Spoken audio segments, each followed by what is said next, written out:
खबर यह है कि अब वक्त आ गया है सही जवाब देने का। लाहौर और इस्लामाबाद का टारगेट लॉक हो गया है, टारगेट सील किया जा चुका है।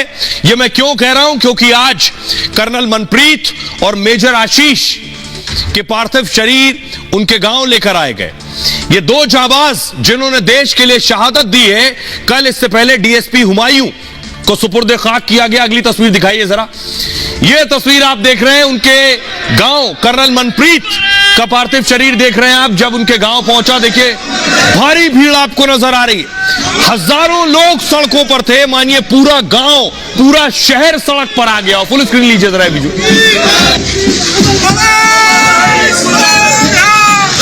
तो पूरा देश इन अफसरों के, मां भारती के सपूतों की शहादत का बदला मांग रहा है। यह तस्वीर आप देख रहे हैं जम्मू कश्मीर के अनंतनाग में आतंकियों से लोहा लेते हुए शहीद हुए कर्नल मनप्रीत सिंह का पार्थिव शरीर उनके पैतृक गांव मोहाली के मुलानपुर गरीब दास पहुंचा।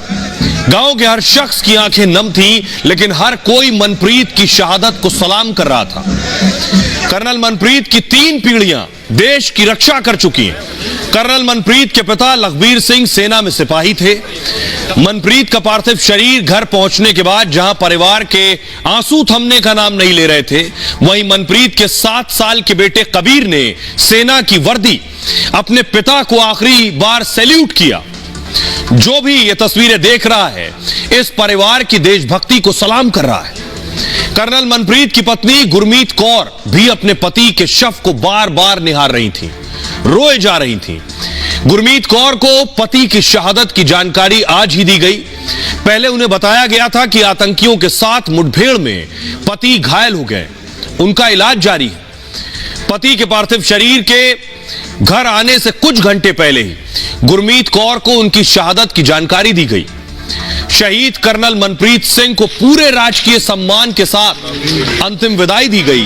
इस दौरान पंजाब के गवर्नर बनवारी लाल पुरोहित शहीद कर्नल मनप्रीत को श्रद्धांजलि देने पहुंचे। जब कर्नल अनंत यात्रा पर निकल रहे थे, तब हर आंख नम थी। मनप्रीत सिंह अमर रहे के नारे से पूरा गांव गूंज रहा था। शहीद मनप्रीत का पूरे सैन्य सम्मान के साथ अंतिम संस्कार किया गया। जब मनप्रीत को की चिता को मुखाग्नि दी गई, उस वक्त पत्नी गुरमीत कौर की तबीयत बिगड़ गई। पत्नी चक्कर खाकर गिर गई। वैसे भी कहते हैं कि शहीद कभी मरते नहीं, अमर हो जाते हैं। मनप्रीत की बहादुरी की कहानियां आने वाली पीढ़ियां हमेशा सुनेंगी और याद रखेंगी। आपको बताते हैं, अब जहां शहादत हुई हमारे अफसरों की, वहां एक्शन चल रहा है। एक्शन की ये तस्वीरें आप देख रहे हैं। रॉकेट लॉन्चर से हमला हो रहा है जंगल में। ये देखिए, दाग आ गया। फुल स्क्रीन लीजिए जरा इसको। ये आप देख रहे हैं, ये पहाड़ियां आप देख रहे हैं। इस वक्त ये जंगल, घना जंगल है। और है क्या कि पहाड़ी पर, ऊपर जो आप पहाड़ी देख रहे हैं, इस पर मौजूद है आतंकी। नीचे से आप देख रहे हैं रॉकेट दागा जा रहा है, मोर्टार दागा जा रहा है लॉन्चर के जरिए। देखिए, ये देखिए, ये लॉन्चर दागा गया। पहाड़ी पर जहां आतंकी मौजूद है, जैसे ही सुगबुगाहट, जैसे ही आहट मिलती है यहाँ आतंकी हो सकते हैं, वहां फौरन ये मोर्टार दागा जाता है। इस तरह से एक्शन ले रही है सेना। चुन चुन कर आतंकियों को ढेर करने की पूरी तैयारी आई। और कुछ और टुकड़ियां बुला ली गई हैं। फुल स्क्रीन लीजिए। कुछ और टुकड़ियां बुलाई गई हैं ऑपरेशन के लिए। जंगल के इलाकों में, घना जंगल है, 12 किलोमीटर में फैला हुआ जंगल है, वहां सेना की कुछ और यूनिट्स बुला ली गई हैं। देख रहे हैं चारों तरफ से घेर लिया गया है बाकायदा। ये तस्वीरें जो आप देख रहे हैं, लॉन्चर्स मंगाए गए हैं और अब जंगल के अंदर लॉन्चर से सीधे अटैक किया जा रहा है। अब आतंकियों का यही उपाय और यही इलाज बचा है।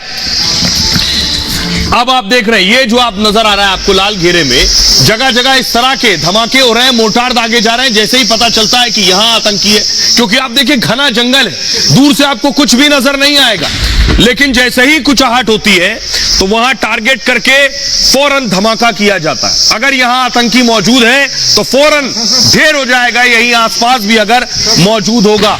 मौके पर देखिए स्थिति क्या, अगली तस्वीर दिखाइए। मौके पर बड़े बड़े अफसर, डीजीपी, फुल स्क्रीन लीजिए जरा, ये सारे अफसर पहुंच चुके हैं। डीजीपी, एडीजीपी, आर्मी स्पॉट पर है इस वक्त।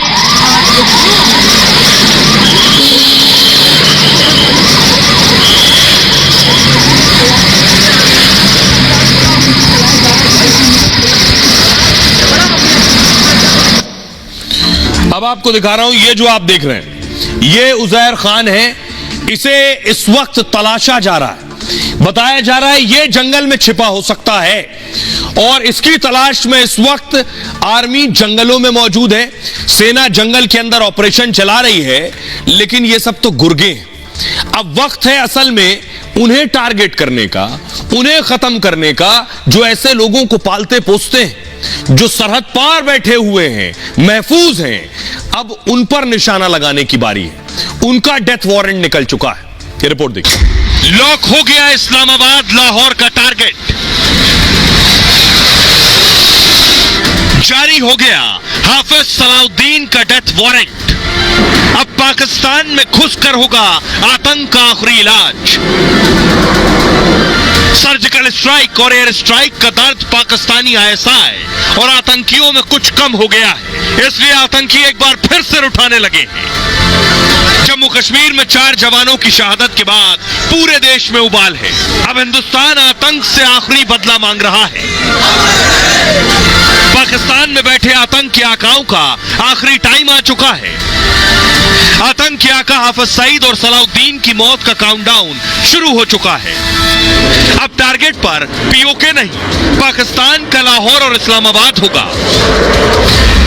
भारत की आखिरी चोट के बाद न आतंक के आका बचेंगे, न पाकिस्तानी आतंक।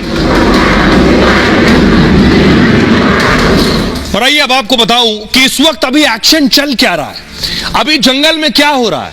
सेना मौजूद है उसी घने जंगल में जिसमें हमारे 4 जवान शहीद हो गए। आखिर क्या ऑपरेशन में परेशानियां आ रही हैं, कैसे चल रहा है ये पूरा ऑपरेशन, ये देखिए जरा। ये पूरे ऑपरेशन की तस्वीर मैं आपको दिखाने की कोशिश कर रहा हूं। इसे और नीचे ले जाइए प्लीज। और आप देखिए इस वक्त रॉकेट से जो आप देख रहे हैं, लॉन्चर से जो मोर्टार दागे जा रहे हैं, ठीक ऐसे ही ये मोर्टार दागे जा रहे हैं जंगल के अंदर, जो तस्वीरें भी मैंने आपको दिखाई। अनंतनाग में एनकाउंटर का आज 3रा दिन है। रात के अंधेरे में एनकाउंटर नहीं होता है, अभी एनकाउंटर रोक दिया जाता है, ऑपरेशन रोक दिया जाता है, जिसे मैं कहूंगा कल सुबह सूरज निकलते ही फिर ऑपरेशन शुरू हो जाएगा। आतंकियों की तलाश में सुरक्षा बलों ने घेराबंदी की है। पूरे इलाके को सुरक्षा बलों ने इस वक्त घेर लिया है। मैं आपको बताऊं, ड्रोन के जरिए आतंकियों की सर्चिंग हो रही है। ये जो ड्रोन घूम रहे हैं, ये पता लगा रहे हैं कहां आतंकी हो सकते हैं। देख रहे हैं आप इधर ड्रोन। सेना के कमांडोज स्निफर डॉग्स तलाश में जुटे हैं। हेलीकॉप्टर जो आप देख रहे हैं, हेलीकॉप्टर भी आतंकियों को खोज रहे हैं। जंगल में लगातार गोलीबारी और धमाके हो रहे हैं। आतंकियों को 4 किलोमीटर का दायरा बताया जा रहा है जिसमें घेर लिया गया है। उस 4 किलोमीटर के दायरे में घेरा गया, लेकिन फिर भी 4 किलोमीटर बहुत बड़ा दायरा होता है। सुरक्षा बल आतंकियों को कभी भी ढेर कर सकते हैं। आतंकियों के लिए यहां से बचना बेहद मुश्किल है। DGP ADGP खुद एनकाउंटर वाली जगह पर मौजूद हैं। आतंकियों के छिपने की जगह पर मोर्टार दागे जा रहे हैं। लश्कर के 2-3 आतंकियों के छिपे होने की खबर है। आतंकियों का पता लगाने के लिए ड्रोन का भी इस्तेमाल हो रहा है। ऑपरेशन में पैरा कमांडो भी शामिल हैं। मौके पर सुरक्षा बलों की 10 टीमें मौजूद हैं और रॉकेट लॉन्चर से आतंकियों पर लगातार हमले जारी। यह तरीका है आतंकियों को ढेर करने का। लेकिन आप सोच रहे होंगे कि 3 दिन से ऑपरेशन हो रहा है, खत्म क्यों नहीं हो रहा है। उसके पीछे वजह है ये घना जंगल जो मैं आपको दिखाने जा रहा हूं। ये है घना जंगल। इस घने जंगल में तलाशना, जो 12 किलोमीटर में फैला हुआ जंगल है, इस जंगल में समंदर में सुई ढूंढने जैसा है आतंकियों को खोजना। यही दिक्कत हो रही है कि आखिर जंगल में कहां छिपे हैं आतंकी, कहां फैले हुए हैं आतंकी। ये जो जंगल है, ये किस तरह का जंगल है, ये मैं आपको बताऊं। इस जंगल में किसी का छुप जाना, क्योंकि अंदर गुफाएं हैं जिन्हें प्राकृतिक गुफा भी कहते हैं, जो पत्थरों के जरिए, पहाड़ों के जरिए गुफा बन जाती है, नेचुरल केव्स भी अंग्रेजी में कहते हैं। ये आतंकी वहां छिपे हो सकते हैं। मैं आपको बताऊं, आपने अगर पीर पंजाल का नाम सुना होगा। पीर पंजाल एक पर्वतमाला है। पर्वतमाला जो हिमाचल प्रदेश, जम्मू कश्मीर तक फैली हुई है, उसकी तस्वीर देखिए जरा। अब मैं आपको दिखाने जा रहा हूं। ये आप जम्मू कश्मीर के नक्शे में और अंदर जाएंगे जब, ये है पीर पंजाल जो आपको सफेद रंग से नजर आ रहा है। पीर पंजाल। पीर पंजाल से ऊपर देखिए बारामूला है, नीचे शोपिया है, अनंतनाग है। दूसरी तरफ देखिए ये पुंछ राजौरी है, ये जम्मू का हिस्सा है। सांबा कठुआ नीचे आप देख रहे हैं, ये जम्मू का हिस्सा है। अब आतंकी क्या करते हैं, पीर पंजाल रेंज लंबे समय से आतंकियों का ठिकाना रही है। ये पर्वतमाला जो है, जो पहाड़ी है पूरी, आतंकी या तो इसके उस तरफ ऑपरेशन चलाते हैं या इस तरफ ऑपरेशन चलाते हैं। एलओसी और पीओके सहित 225 किलोमीटर का इलाका इसमें आता है। यहां आतंकवादी अक्सर सक्रिय रहते हैं। पीर पंजाल के घने जंगल रजौरी तक फैले हुए हैं। ये आप देख रहे हैं, ये रजौरी का हिस्सा है। रजौरी से और बाहर की तरफ आएंगे तो आप पाकिस्तान अधिकृत कश्मीर की तरफ आ जाएंगे। यही पीओके है, आतंकी कैंप है। घिरे आतंकियों में लश्कर कमांडर उजैर खान भी है इस जंगल में। पीर पंजाल के दक्षिण का जो क्षेत्र है ये पहाड़ी इलाका है। ये जो नीचे का हिस्सा है ये पहाड़ी है, जो जम्मू क्षेत्र से कश्मीर घाटी को विभाजित करता है। पीर पंजाल के दक्षिण में नीचे के हिस्से में जम्मू आप देख रहे हैं, सांभा दिखाई दे रहा है आपको, कठुआ है इससे जुड़ा हुआ है। वहीं मैदानी इलाका आपको रजौरी नजर आ रहा है। रजौरी पुंछ तक ये फैला हुआ है। जटिल भौगोलिक स्थितियों की वजह से ऑपरेशन में दिक्कतें हो रही हैं। आतंकी इसी का फायदा उठाकर यहां सक्रिय हैं, कभी पहाड़ों के इस तरफ, कभी पहाड़ों के उस तरफ। पहाड़ों में कई प्राकृतिक गुफाएं बनी हुई हैं, इन्हीं गुफाओं में रहते हैं, छिपे रहते हैं, खाना लेकर आते हैं। आशंका यह है कि आतंकी इन्हीं प्राकृतिक गुफा में छिपे। आतंकवादियों के छिपने के लिए यहां कई जगह है। इलाके की घेराबंदी करना बहुत मुश्किल है। पीर पंजाल रेंज की तुलना अफगानिस्तान में आपने सुना होगा तोरा बोरा, उनकी पहाड़ियों की तरह है। आतंकी यहां ऑफलाइन सिम रहित फोन का इस्तेमाल करते हैं। इसमें संचार के लिए ब्लूटूथ का इस्तेमाल किया जाता है। इसकी वजह से आतंकियों का पता लगाना बेहद मुश्किल हो जाता है। और बताया यह जा रहा है कि आतंकी इस पहाड़ी की चोटी पर है और चोटी से सुरक्षा बलों पर हमला करना आतंकियों के लिए आसान है। मैं आपको बताऊं, जो पहाड़ी की ऊंचाई है यह 600 मीटर है। जी हां, 600 मीटर। 600 की मीटर की ऊंचाई में किस पहाड़ी पर कहां कौन आतंकी बैठा नहीं पता। वो ऊपर से सीधे नीचे गोली चला रहा है। वो आसानी से अपनी तरफ आने वाले सैनिकों को देख सकता है और उन पर अटैक कर सकता है। यह बड़ी परेशानी है आतंकियों को ढेर करने में। ये आतंकी बाकायदा खाने पीने की चीजें और हथियार लेकर आते हैं। ये आप देख रहे हैं, ये रजौरी से हथियार बरामद हुए थे। इनमें राइफल भी नजर आ रही, फुल स्क्रीन लीजिए जरा। राइफल्स भी आपको नजर आ रही हैं, अत्याधुनिक राइफल्स। कहां से आ रही हैं ये अत्याधुनिक राइफल्स? इनके पास मैगजीन भी होती है। गुफाओं में अगर रह रहे हैं मान लीजिए ये आतंकी, मैगजीन्स के साथ इनके पास देखिए बहुत से ऐसे इलेक्ट्रॉनिक गैजेट्स भी हैं। बुलेट्स भी आपको दूसरी तरफ नजर आ रही हैं।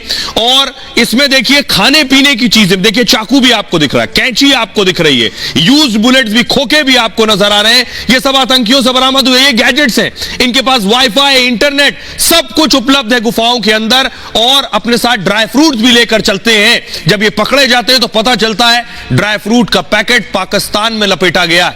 ये आप देख रहे हैं, आगे इनके खाने की चीजें भी मौजूद हैं। तो अब सवाल यह है कि ये जो आतंकी संगठन है ये कैसे काम कर रहे हैं। रोज एक नए संगठन का नाम सामने आ जाता है। आपने नाम सुना होगा लश्कर का, लश्कर तैयबा। हाफिज सईद जिसका चीफ है लश्कर तैयबा, इसने कश्मीर में नया नाम बना लिया है, टीआरएफ, द रेजिस्टेंस फोर्स। नाम बदलकर काम करते हैं। अगली तस्वीर दिखाइए। जैसे मसूद अजहर के संगठन का नाम है जैश ए मोहम्मद, जैश ने अपना नाम कर लिया है कश्मीर में पीपीएफएफ। ये जो पाकिस्तान का डर्टी प्लान है ये मैं आपको बताने जा रहा हूं कि आखिर ये नाम बदलते क्यों है। नाम बदल के ये ऑपरेशन चला रहे हैं, यहां काम कर रहे हैं। ऐसों को पहचानना है और खत्म कर देना है। आतंक के मुद्दे पर पाकिस्तान दुनिया में बदनाम है। FATF यानी फाइनेंशियल एक्शन टास्क फोर्स की ग्रे लिस्ट से बाहर आने की नई चाल शुरू हो गई है। कैसे बाहर आएंगे?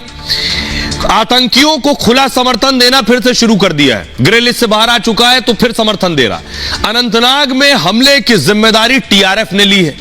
लोग सोचते रह जाएं, एजेंसियां ढूंढती रह जाएं कि ये टीआरएफ क्या है। ये लश्कर तैयबा का ही एक शेडो संगठन है। टीआरएफ का पूरा नाम है द रेजिस्टेंस फ्रंट। यह दिखाने की कोशिश है कि यह कश्मीर से जुड़े संगठन है, हमने नहीं बनाए, पाकिस्तान के संगठन नहीं है, पाकिस्तान पैसा नहीं देता, लेकिन ये वहीं से पाले पोसे जाते हैं। दुनिया की आंख में धूल झोंकने के लिए नाम बदला। लश्कर के आतंकी कराची में बैठकर इसे ऑपरेट करते हैं। घाटी में मौजूद आतंकियों के जरिए नए संगठन चलाने की कोशिश है। जैसे जैश ए मोहम्मद का नाम आपने सुना होगा, जैश भी कश्मीर में आतंक फैलाने में जुटा है। PAFF जैश का शेडो संगठन है जो 2019 में अस्तित्व में आया। पीएफएफ का पूरा नाम है people's anti fascist front. Jammu Kashmir Ghaznavi force, Khalistan tiger force भी ऐसे ही नाम है। भारत ने इन 4 संगठनों को आतंकी संगठन करार दिया है। लेकिन यह जो हमला हुआ है हमारे जवानों पर, यह सोची समझी साजिश के तहत पूरी प्लानिंग के साथ हुआ है। और खबर यह है कि आतंकी संगठन और पाकिस्तानी आईएसआई दोनों ने मिलकर बैठक की है। इस बड़े ऑपरेशन से पहले एक बैठक हुई है, और बैठक कहां हुई है? बैठक हुई है पाकिस्तान अधिकृत कश्मीर में। 370 हटाए जाने के बाद से ही आईएसआई बौखलाया हुआ है। जम्मू कश्मीर में उसकी हर साजिश फेल हो चुकी है, और कश्मीर में G20 की बैठक के बाद आईएसआई ने दरअसल यह प्लानिंग की, यह रणनीति बनाई। रिपोर्ट के मुताबिक आईएसआई बड़े हमले की प्लानिंग कर रहा था। इसके बाद आईएसआई ने पीओके में आतंकियों के साथ बैठक की। यासीन मुनीर को आप देख रहे हैं, और ये आतंकी। ये बैठक हुई पाकिस्तान अधिकृत कश्मीर में। जम्मू कश्मीर में हमले की साजिश रची गई।